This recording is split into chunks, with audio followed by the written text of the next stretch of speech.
اور اس طرح کے ملتے جلتے واقعات جو ہوتے رہتے ہیں یہ اس لیے ہیں کہ یہ لوگ اس کتاب سے ہار گئے ہیں۔ اگر قرآن کا مقابلہ کرنے کی ہمت ہوتی تو یہ کوئی تھوڑا کرنے والا کام تھا۔ آزادی اظہار کی بات کرنے والے، بات بات پہ ڈائیلاگ مکالمے کی بات کرنے والے اس سطحیت پہ کیوں اتر آئے؟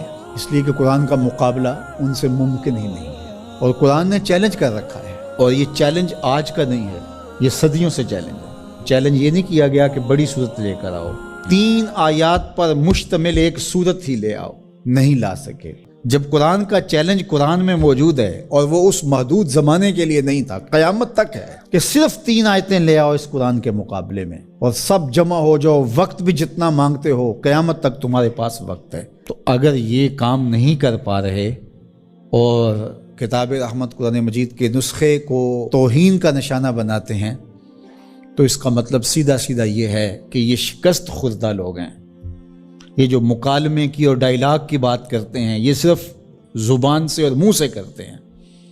آزادی اظہار کی بات کرتے ہیں تو 1450 سال قبل کی کتاب کو برداشت نہیں کر رہے، تو آزادی اظہار کس کا نام ہے پھر تمہارا؟ تو یہ شکست خوردہ لوگ ہیں، قرآن سے شکست کھا گئے، اور انہوں نے ان اپنی حرکتوں سے بتایا ہے کہ ہم قرآن کا مقابلہ نہیں کر سکتے۔ جب دلیلیں ختم ہو تو گالیاں دی جاتی ہیں، جب بات کرنا نہ آئے تو گریبان کو کوئی پکڑتا ہے۔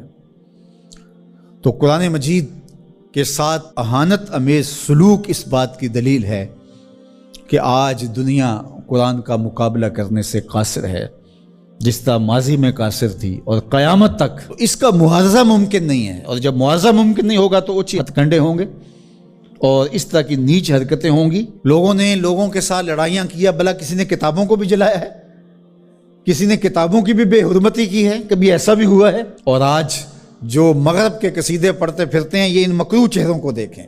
تو آئیے میں اور آپ اس کتاب سے جڑ کر کے اپنی زندگی کو ان بلندیوں پر لے جائیں کہ پھر ہماری گرد راہ کو بھی کوئی چھو نہ سکے۔ لیکن افسوس یہ کہ یہ چیزیں ہمیں بیدار کرنے کی بجائے، یہ چیزیں ہمیں کھڑا کرنے کی بجائے، کتاب کے ساتھ جوڑنے کی بجائے، الٹا جو ہے وہ ہمارا غیظ و غضب اپنے اوپر ہی برستا ہے، اور پھر ہم جو ہے وہ دوبارہ وہیں بیٹھ جاتے ہیں جہاں ہم تھے، اور 1 انچ بھی آگے بڑھنے کے ہم کوشش نہیں کرتے۔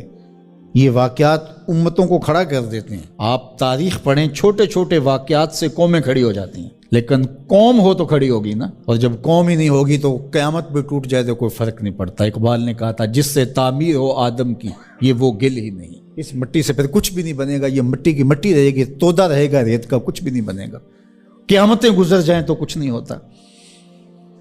تو یہ چیزیں امت کو کھڑی کر دیں اور کتاب رحمت کے ساتھ ہم جو ہے وہ جڑ جائیں، اور اس طرح جڑیں کہ ہمارا اوڑھنا بچھونا اس کتاب کی تعلیمات کے نتیجے میں ہو، اور پھر دیکھنا کہ دنیا تسخیر کرنے کا راستہ یہیں سے نکلے گا۔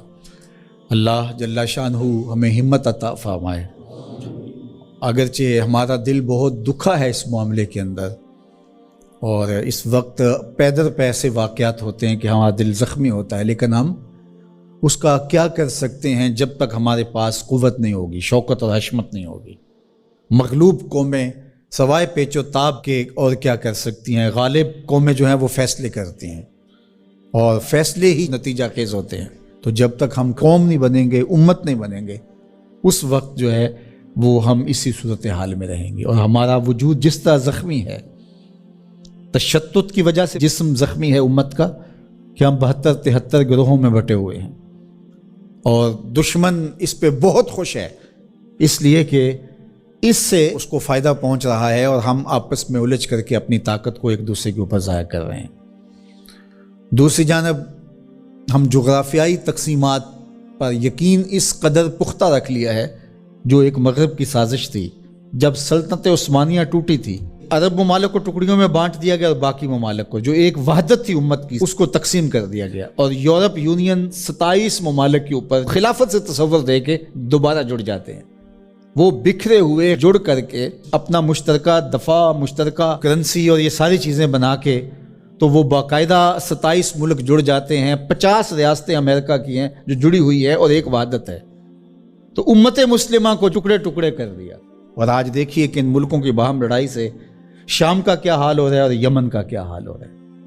بلکتے ہوئے یتیموں کے آنسو پوچھنے والا کوئی نہیں ہے، سب کو اپنے مفادات سے غرض ہے۔ اور یہ امت اس وقت جس طرح زخم خوردہ ہے اور جس اذیت میں مبتلا ہے، کیا کہا جائے اور کیا بولا جائے۔ ہمارا دیش تو اسلام تھا، چاہے کسی بھی خطے میں رہنے والے ہوں، کسی بھی گوشے کے بسنے والے ہوں، لیکن ہماری شناخت علاقے بن گئے، جغرافیہ بن گیا، جبکہ ہماری شناخت علاقے اور جغرافیہ نہیں تھا، ہماری شناخت دین تھا۔